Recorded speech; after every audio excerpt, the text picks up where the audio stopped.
Ever wonder how some ideas just, catch fire, spread incredibly fast? We all want to learn efficiently, right? To get up to speed quickly. Yeah, it's fascinating how certain concepts gain momentum. Well, today we're diving into a really interesting sort of blueprint. It's actually a lesson plan designed for spreading the gospel. Right. It comes from a training session outlined for sharing faith and starting new faith communities. Now, hold on.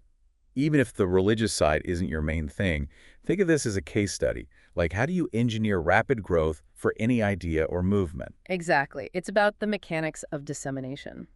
So our mission today is to unpack its structure, look at the core calls to action, this multi-generational vision it talks about. It's not just personal belief, it's about creating ripples. And we'll look at how it aims to create that ripple effect, exploring the strategies it lays out for sustained growth. Okay, let's get into it. This lesson plan, it's split into three main parts, right? 3/3, they call it. That's right. The first third covers pastoral care, worship, and accountability. So kind of like building the base, nurturing the core group. Precisely. It's about creating a really supportive environment first. Pastoral care, in this context, it means mutual support, sharing, getting counsel from scripture, encouragement. And even correction, it mentions. Yes, and prayer, of course. Aye. And they even make a note about handling deeper issues outside the main meeting, which is practical for keeping things focused. Right, keeps the session on track. Yeah. Then there's worship, singing, reading psalms. Yeah, standard worship elements. But it also mentions integrating this more with pastoral care later on, suggesting maybe a more responsive community feel over time. Interesting. So it evolves. Seems that way. Yeah. And then comes accountability. This is where that multiplication focus really jumps out. Okay, how so? It's not just a check-in. No, it's structured. They track generational growth using specific labels like witness, starter, trainer, trainer of trainers, and so on. Wow. Okay, so it's about tracking who's bringing people in and who's training those people to also train others. Exactly that. It's a system designed to push that training aspect forward. It's actually not unlike how businesses might track leadership development or project stages, defining steps, measuring progress. That makes sense. And it feeds into this vision casting thing, the 3 levels of joy. Yeah, that vignette is quite powerful as a motivator. It frames the whole process. All right, break it down. Well, first, there's the joy of leading someone to faith. They call it parental joy. Then a greater joy in starting, say, home groups or churches with those new believers, like forming families. Okay. But the biggest joy, the grandparent level, is training those new believers so they can win others and start churches. It's about that multi-generational impact. Becoming a grandparent, spiritually speaking, that paints a picture. It really emphasizes legacy, doesn't it? It does. It connects personal action to a much larger, longer-term outcome. Very motivational. Right, so that's the first third. What happens in the second? The second third is simpler. It's the new lesson. In this specific plan, it's lesson 6, spreading the gospel. Just delivering the content. Delivering the content, yes. But crucially, the plan tells the trainer to write everything down, examples, stories, the whole delivery. Why? For consistency. Exactly. Standardization, so it can be replicated accurately by the people they train.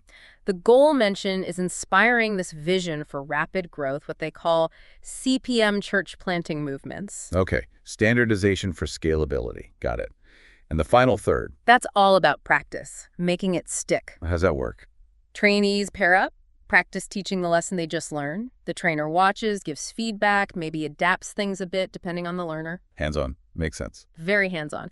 And they're told to review all 3/3 with the trainees, not just the new lesson. Yeah. So the trainees understand the whole cycle, the care, the lesson, the practice, the goals. So they know how to replicate the entire meeting structure. Precisely. The key things to emphasize for reproduction are accountability, the vision casting, the practice itself, and then setting goals and prayer. Ah, goal setting. What kind of goals? It focuses on obedience to the lesson, the scripture involved, and then a very specific goal, witnessing to and aiming to train 5 lost people each week. 5 a week? That's quite concrete. It is.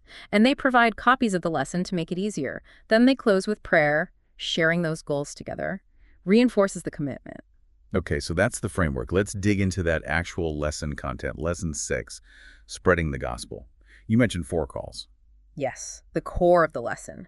It starts by framing becoming a Christian not just as personal belief, but as joining God's family, which comes with, well, privileges and responsibilities. And a key responsibility is sharing it, training others. That's the main thrust. It Yeah. establishes that duty right away.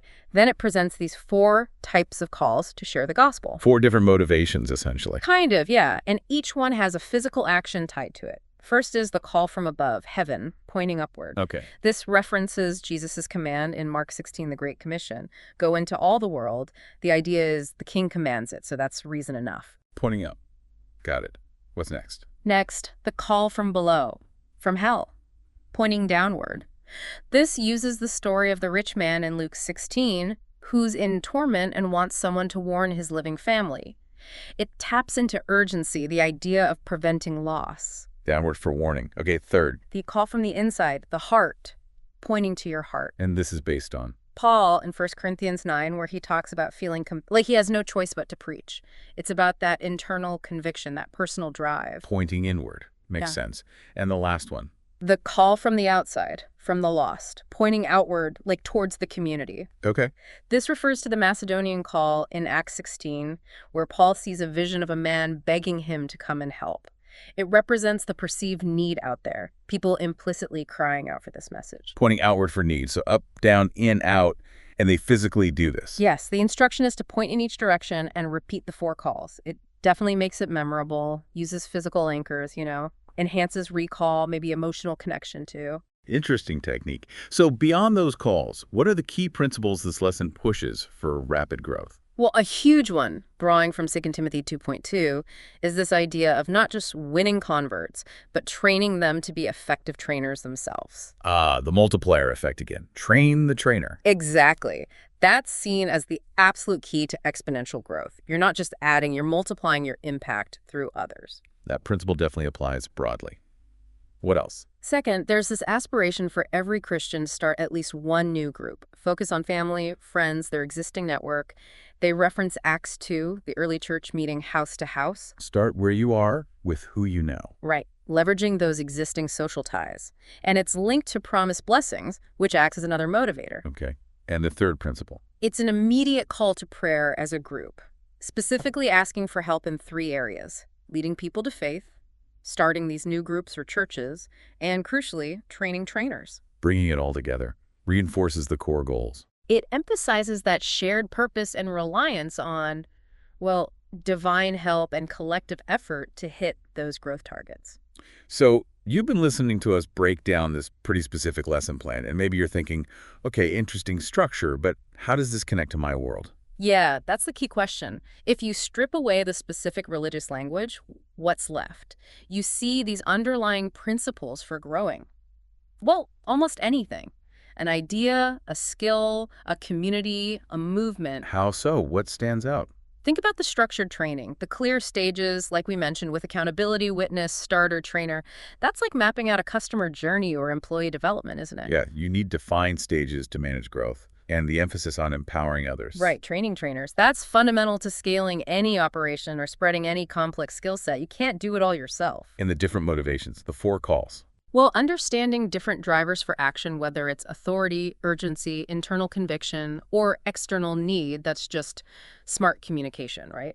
Tailoring the why to resonate with people. The physical pointing, the repetition, those are mnemonic devices, ways to make complex ideas stick. So the core strategies, structure, motivation, replication, empowerment, they're transferable. Absolutely. Think about how you might onboard new team members or launch a new product or build momentum for a social cause. How do you create a clear path? How do you motivate action? How do you equip people to carry the message forward themselves? It really pushes you to think beyond just like broadcasting information. Exactly. It's about building a system for growth. How can you adapt these ideas, the structure, the calls to action, that multi-generational vision for your own goals? How do you create that ripple effect?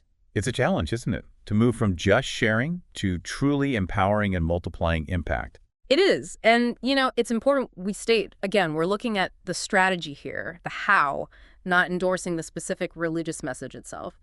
The framework is what's fascinating from a dissemination perspective. Right. It's a blueprint for building a movement, focused intensely on cultivating leaders and multipliers, not just followers. That's a powerful model, regardless of the context. Remember that initial pastoral care element? Building that supportive community first, that's foundational for any group trying to achieve something together.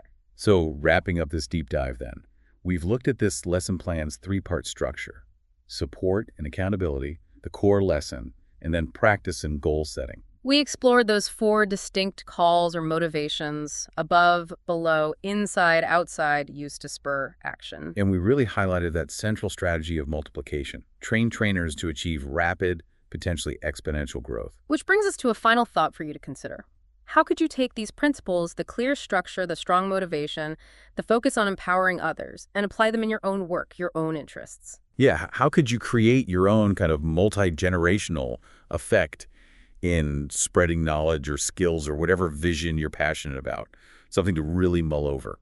Hopefully, this look at a maybe unexpected source has sparked some broader thinking about how ideas spread and movements grow. You really can find valuable insights in diverse places. Thanks for diving in with us today.